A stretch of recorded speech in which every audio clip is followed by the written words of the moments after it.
Olá, Berianas, tudo bem? Sejam bem-vindas para mais uma aula aqui da Escola de Bereia. Começamos a falar na nossa aula ao vivo sobre teologia, mas hoje eu quero aqui colocar uma aula prática da teologia, tá bom? Então vamos falar um pouco do que é ainda teologia e na próxima aula falaremos também da problemática da teologia sistemática. Então hoje vamos conversar sobre algo que parece complicado, tá bom? Mas que na verdade é simples e vital na nossa vida cristã. Afinal, o que significa essa palavra e por que isso importa para nós como mulheres que querem viver uma vida para Cristo?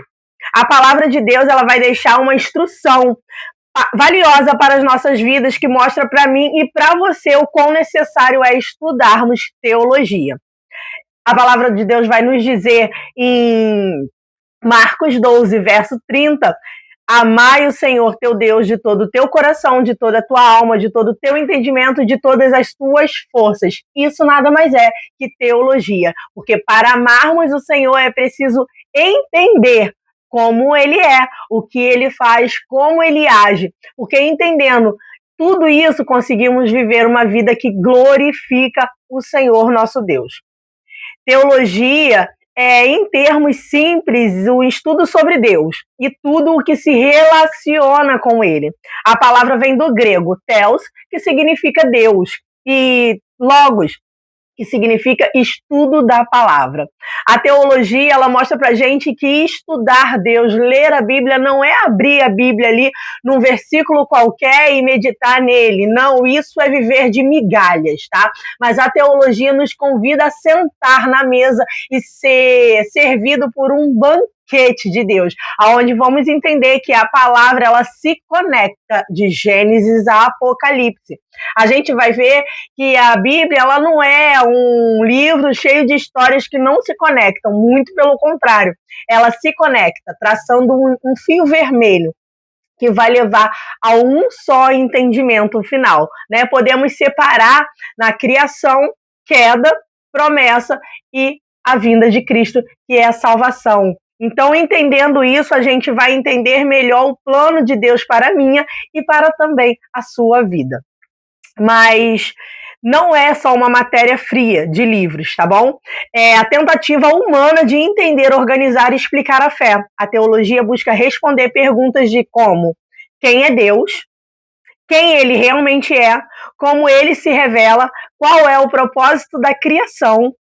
E como devemos viver diante dele? A teologia tem como especificação responder essas perguntas que, ao decorrer da nossa vida cristã, ela surge sobre a nossa vida. Então, conhecer a Deus, a gente vai ver que é muito mais além do que ouvir falar de Deus. Ouvir falar de Deus não é conhecer a Deus. Jó mesmo disse no capítulo 42, verso 5, ele vai dizer, antes te conhecia só de ouvir, mas agora os meus olhos te veem. Isso é conhecer. É poder ver a Deus, é poder olhar para Ele e saber quem Ele é. Uma coisa que sabemos já de início é que Ele é um Deus onisciente, onipresente e onipotente. O que isso quer dizer? Ele é onisciente, ele sabe todas as coisas. Não tem como esconder absolutamente nada dele. Então, quando temos esse entendimento, já conseguimos olhar para a Bíblia e ver de maneira clara que ele não esconde nada de nós. Ele fala do rei Davi, ele fala do menino esquecido tomando conta de ovelhas, mas ele também fala de um rei Davi que foi pecador. Ele fala de um rei Davi que foi adúltero, que cometeu um homicídio.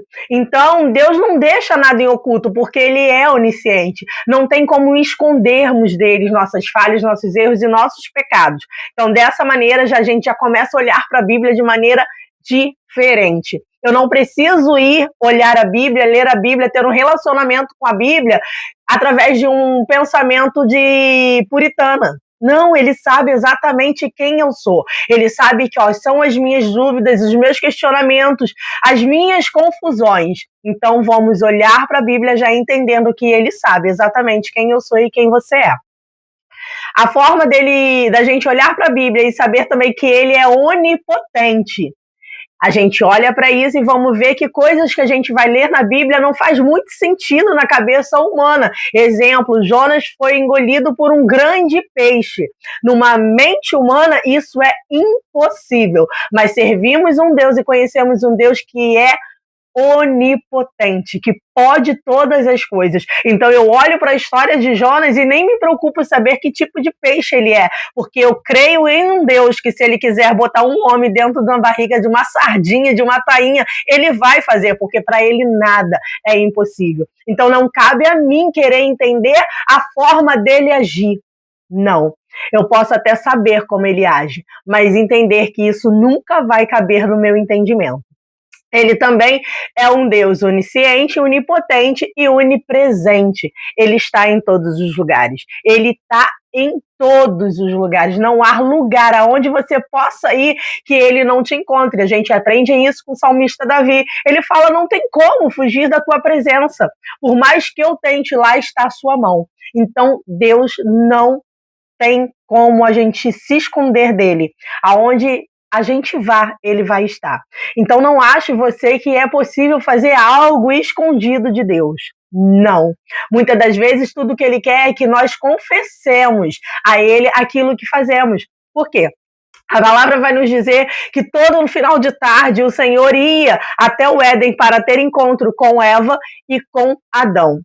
Deus sabia onde eles estavam. Deus sabia exatamente aonde Adão e Eva estavam. Mas Deus queria saber da boca dele. Porque quando confessamos para Deus aonde estamos, isso mostra para ele que temos o desejo de também encontrá-lo. Não é só ele que está descendo ao Éden e querendo encontrar com nós. Quando a gente fala: Senhor, eu estou aqui. Eu pequei, mas eu estou aqui. Não devemos fugir do Senhor. O nosso pecado quer nos fazer fugir dele, mas não é isso que ele deseja. Ele quer que confessemos aonde estamos, ainda que caídos, ainda que prostrados, mas estamos diante da presença dele. Então, a teologia vai trazer isso para a gente. Questões que vamos conhecer a Deus. E conhecendo ele, é possível, então, aprender como agir diante dele. Muitas das vezes, conhecemos as pessoas, né? Um exemplo prático. Chega na tua igreja uma pessoa nova, ou você é nova na igreja, e alguém chega para você e fala assim: não conversa com fulano, não dá muita ideia para fulano, porque fulana é complicada, fulano é isso, fulano é aquilo.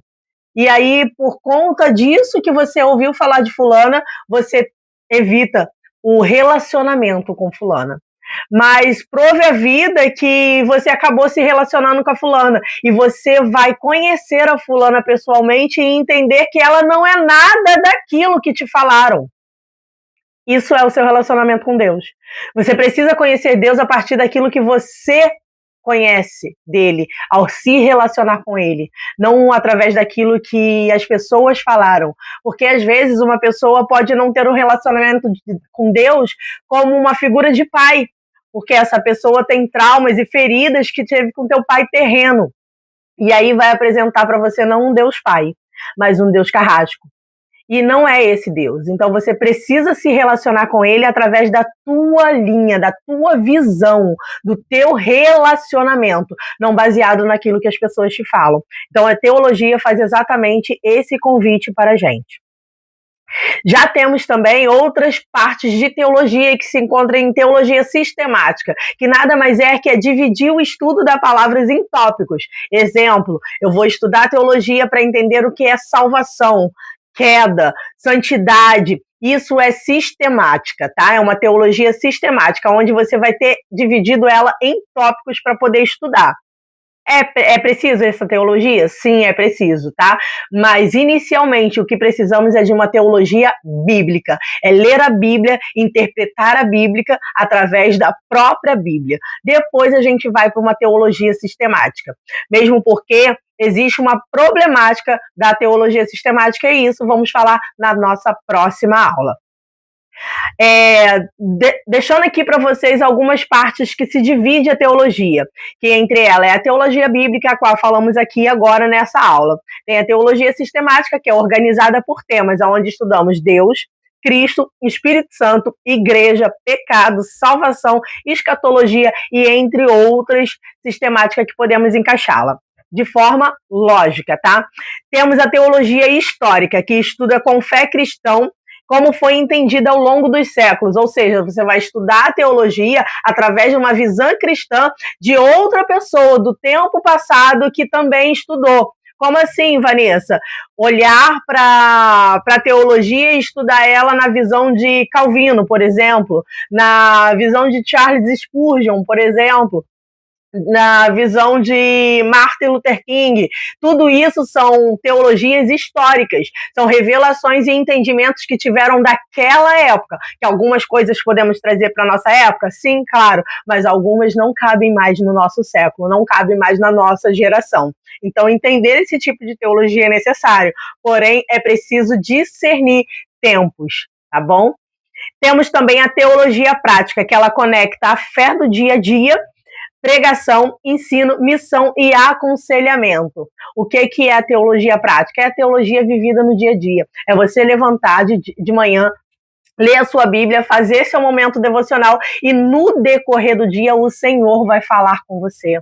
O Senhor vai trazer revelação daquilo que foi lido, daquilo que foi meditado na parte da manhã. Então isso é uma teologia prática, onde Deus vai te mostrando ali como viver a palavra dele segundo a vontade dele. Em resumo, a teologia é reconhecer a Deus como a mente para amá-lo e servi-lo melhor com o coração e com as nossas vidas. A teologia não é só para pastores ou estudiosos, é para toda mulher que ama Jesus e deseja viver uma vida transformada. Quando você busca entender a palavra, você se torna uma mulher mais firme, segura e capaz de discernir a verdade do engano. Esse é o maior propósito da teologia bíblica, para que nela possamos conhecer o que é a verdade e não cairmos no engano, na cilada de Satanás. Para não cairmos em meia verdade, porque a palavra de Deus ela é a verdade absoluta. É através dela que precisamos discernir a nossa vida e viver a nossa vida. A gente vê no decorrer do estudo bíblico e no decorrer da história da Bíblia que Satanás sempre usou de meia verdade, porque ele é o pai do engano. Ele é o pai da mentira. Então, quando a gente estuda a teologia, a gente conhece a verdade absoluta. E a palavra vai nos dizer que conhecereis a verdade e a verdade nos libertará. O meu povo perece por falta de conhecimento. Então, é necessário estudar teologia para que não venhamos cair no engano de Satanás. A teologia ela é prática, não é teoria vazia. Tá? É entender a Bíblia para viver melhor. Já falei sobre isso aqui. Mas quando eu entendo a Bíblia, quando eu olho para ela e vejo nas leis de Deus não apenas leis para ser cumprida, mas instruções para um filho não se perder, para um filho não morrer, para um filho não colher maus frutos, eu olho para essas instruções de Deus para a minha vida de forma diferente. É como um pai amoroso que dá conselhos para um filho. Meu filho, vai para a escola, mas segue esse caminho, não fale com o estranho, não pegue carona, não faça isso, não faça aquilo, porque certamente colherá coisas que não é do teu agrado, e também um pai se entristece com isso. Então, as leis de Deus, a gente pode olhar para ela como umas instruções para filhos e filhas que o Senhor ama e quer ver na eternidade. O Senhor não quer que um filho dele se perca no caminho. Por isso, ele deixa instruções para que venhamos segui-las e perseverar, para que nele possamos viver uma vida eterna. A teologia, ela nos protege. Vivemos em um tempo cheio de mensagens distorcidas, gurus espirituais e até pregadores que misturam verdade com engano. A teologia é como luz que mostra o caminho seguro, porque nos ensina a interpretar a Bíblia corretamente. Em resumo, a teologia era amar a Deus com todo o coração, mas também com toda a mente. É um convite para sermos mulheres de fé profunda e também de entendimento sólido. É o meu convite que eu faço para vocês, para sermos mulheres virtuosas. Sim, é necessário, porque nada mais é que uma mulher guerreira. Isso é uma mulher virtuosa. Mas como ser guerreira sem não ter as instruções verdadeiras para combater essa guerra? Então precisamos ser guerreiras, virtuosas e também bereanas, porque sendo bereanas vamos ter conhecimento da verdade, as instruções corretas para combater essa guerra a qual Cristo nos convida a ser vitoriosos juntamente com Ele. O conceito de teologia significa estudo sobre Deus. Eu já falei. Theos, que quer dizer Deus, e Logos, que quer dizer estudo da palavra. Mas não é um estudo frio.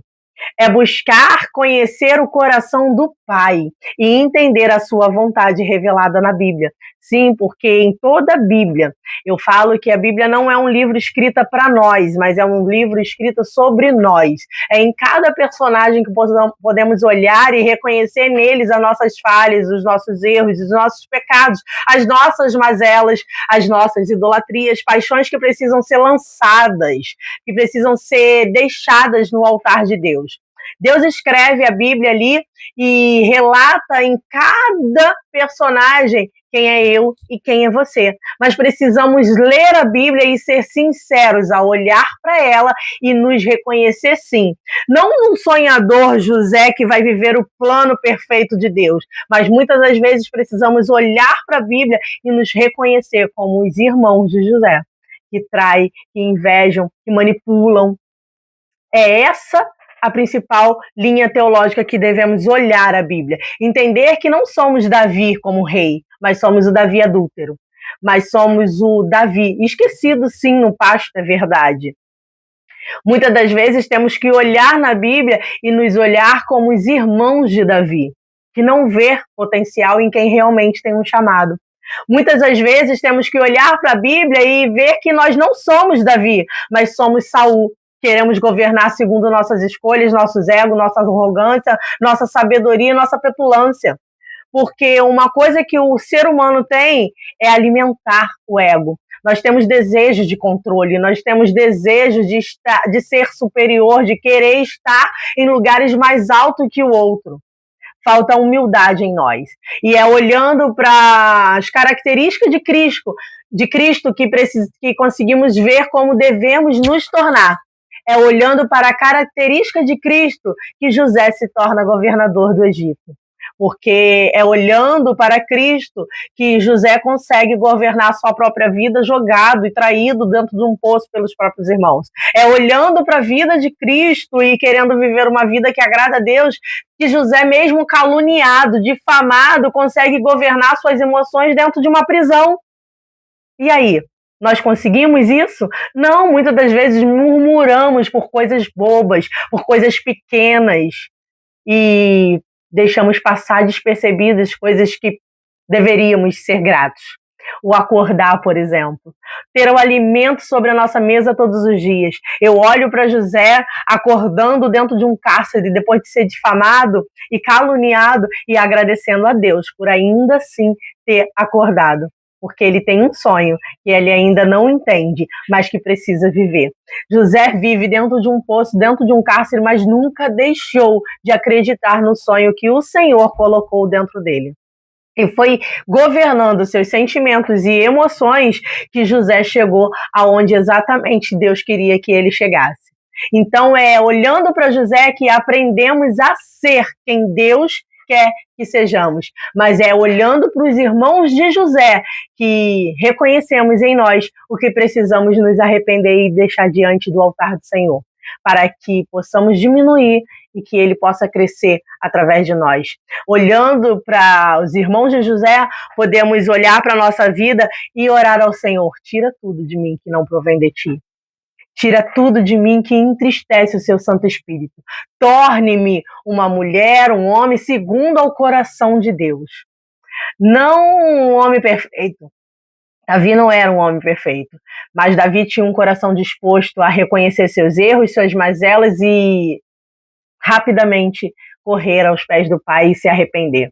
Então, que possamos hoje estudar teologia e olhar para esses personagens, reconhecer o que precisa ser arrependido e que possamos diminuir para que ele cresça através de nossas vidas. Quando você lê a história de Ana, por exemplo, em 1 Samuel, entendemos que Deus fechou a madre de Ana por um propósito. Foi Deus que fechou. Ana não é estéril porque Satanás fez estéril. Ana não é estéril porque a vida fez ela estéril. Ana é estéril porque Deus fechou a madre de Ana. Então, quando eu olho para a Bíblia e reconheço que foi Deus que fechou a madre de Ana, eu também consigo olhar para a minha vida e entender que algumas portas foram fechadas pela mão de Deus. E se foi fechada pela mão de Deus, é porque existe propósito. Existe alguma coisa que o Senhor requer de mim. Olhando para a história de Ana, eu consigo perceber que Deus fechou a madre de Ana para que Ana pudesse entender os planos de Deus e se alinhar ao centro da vontade dele, para viver a plenitude da maternidade. Então, quando Deus fecha a madre de Ana, é para tornar Ana ainda mais madura para aquilo que ele quer que Ana seja, para aquilo que ele quer que Ana viva. Deus não quer que Ana fique gerando como penina, sem propósito, sem glorificar a Deus, sem honrar a Deus, apenas gerando para ter atenção e aplausos dos homens, e gerando para ter amor dos homens. Deus fecha a madre de Ana para que Ana pudesse reconhecer que ela já tem o amor, que ela já tem a atenção de Deus. Ela só precisa se alinhar ao centro da vontade dele, para poder viver a plenitude da boa, perfeita e agradável vontade do Senhor. Porque quando Ana entende isso, Deus abre a madre de Ana. E Ana não gera qualquer coisa. Ana gera Samuel. Ana gera um profeta, um filho separado para o Senhor, um filho que levaria uma geração, que guiaria uma geração para novos rumos, porque a geração do tempo de Ana estava corrompida. Então, o propósito que Deus tinha para a vida de Ana, os sonhos que Deus tinha para a vida de Ana, era muito mais do que sair gerando por aí filhos sem propósito algum. Então, quando olhamos para a Bíblia e entendemos esses pequenos detalhes que fazem toda a diferença na história, conseguimos moldar a nossa vida mediante a vontade do Senhor. Precisa entender que, às vezes, muita coisa que está dando errado na sua vida não é o inimigo que está se levantando contra você, mas é a mão de Deus que está querendo te alinhar ao propósito dele. O maior propósito da teologia é conhecer Deus de verdade, tá? Firmar a fé em meio a tantas vozes contrárias, discernir a verdade do erro. E os bereanos faziam isso com excelência, né? Não se importava que era Paulo pregando, mas se importava que o que estava sendo pregado era o que realmente estava nas Escrituras. A teologia também nos ensina a aplicar a palavra na nossa vida prática, na familiar, no ministério e nas decisões diárias. Quando a gente estuda teologia de forma aberta, com coração e com mente, a gente consegue desligar algumas vozes e ficar mais atenta para as vozes do Senhor. E eu te pergunto, quando você ouve a palavra teologia, o que vem à sua mente? Algo muito complicado? Porque muitas das vezes a gente vê aulas aí que usa mais palavras teóricas, palavras que dificultam esse entendimento. Então, meu maior propósito é trazer aqui o que é teologia para você de uma forma simples, de uma forma bíblica, de uma forma eficaz para transformar a minha e a sua vida.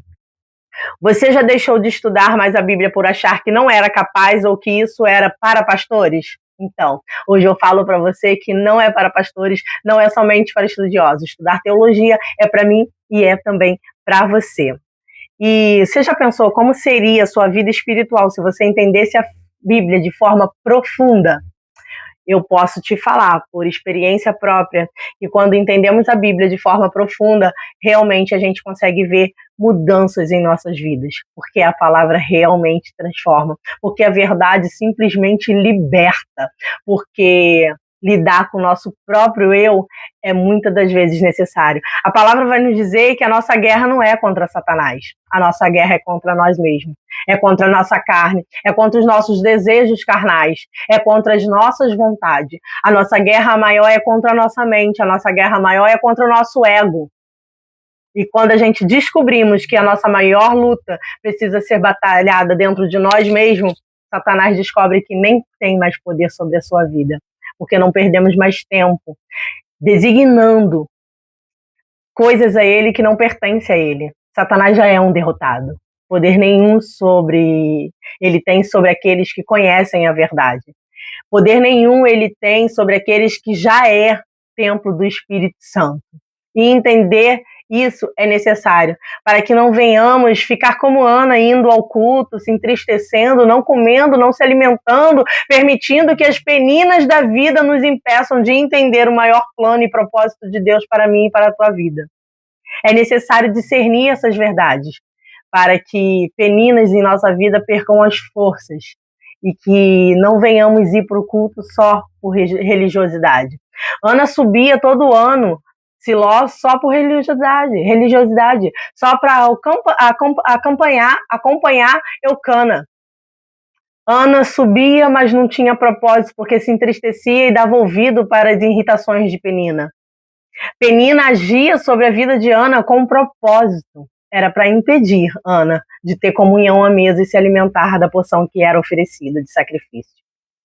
Então, essas coisas são necessárias para que venhamos entender melhor a vontade do Senhor, possamos nos posicionar sobre a mesa, nos alimentar, ter comunhão com os irmãos e viver o plano perfeito de Deus, porque sabemos que a vontade dele é boa, é perfeita e agradável. Como sabemos isso? Estudando a teologia, olhando a Bíblia de forma simples e clara e profunda, tirando da Bíblia aquilo que ele realmente quer falar com a gente. Não indo para a Bíblia através daquilo que achamos ou deixamos de achar, mas indo para a Bíblia e entender e aprender aquilo que o Senhor deixou para mim e para você. Porque um dos segredos que a Bíblia tem é que ela é a palavra de Deus. A Bíblia é o único livro que você consegue sentar e chamar o próprio autor para sentar dentro do teu lado e te dar entendimento daquilo que você tiver dificuldade de entender. É você convidar o Espírito Santo e falar assim, traduz para mim, porque eu não estou entendendo. Faça perguntas para a Bíblia, pois ela certamente vai te responder. Mas não deixe de chamar o Espírito Santo para sentar do teu lado, para te dar esses entendimentos e esclarecer todas as tuas dúvidas. A teologia não é também sobre ganhar títulos, mas sobre aprofundar relacionamento com Deus. É sobre ser transformada de dentro para fora, porque o poder da teologia faz isso. Quando você percebe ou nem percebe, você está sendo transformada de dentro para fora, porque você resolveu estudar teologia, você resolveu estudar Deus, você resolveu estudar a palavra de Deus. Quando você sabe interpretar a Bíblia, você não cai na ansiedade por causa das promessas mal aplicadas. Posso dizer que se eu falar assim para você, né, a Bíblia vai nos dizer que ensine o seu filho o caminho que se deve andar e ele jamais se desviará. E se eu olhar para você agora e falar assim, você conhece alguma criança que foi ensinada desde o início o caminho que se deve andar e hoje está desviada? Aí você vai olhar assim, então a Bíblia mente. Você vai entender que a Bíblia não mente quando você entender que isso não é uma promessa de Deus. Não é Deus que fala, ensine o seu filho o caminho que se deve andar e jamais ele desviará. Não é uma promessa. Porque se fosse uma promessa de Deus, ele cumpre. Ele não é homem para que minta, nem filho do homem para que se arrependa. Mas essa citação nada mais é que um verso de sabedoria escrito por Salomão. É Salomão que fala, ensine o seu filho o caminho que se deve andar, e certamente ele não se apartará. Então é um princípio de sabedoria, não é uma promessa. Então, por muitas das vezes você pode ver, sim, filhos que foram instruídos na palavra de Deus e hoje não se encontram no caminho. Mas o Senhor vai ter como promessa que todo aquele que foi entregue à mão de Jesus Cristo, nenhum será perdido. Então, não desista de instruir seu filho o caminho que se deve andar. E entregue ele à mão de Jesus Cristo. Mostre para ele quem é Jesus Cristo. através da sua vida. Não precisa ser enfiando goela para abaixo, mas mostrando para o teu filho que Jesus modificou a tua vida e pode modificar também a vida dele.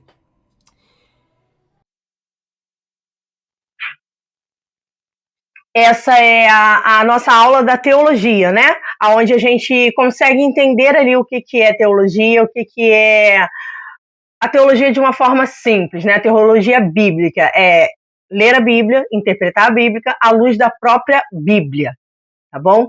E mais para frente, em outras aulas, eu vou mostrar para você passo a passo de como se faz isso. Vou te dar o passo a passo de como podemos estudar. Então, não perca essa oportunidade e passe já para a nossa próxima aula, que falaremos agora da teologia sistemática, se ela é um problema para mim e para a sua vida ou não. Beijo, até a próxima aula. Te aguardo lá.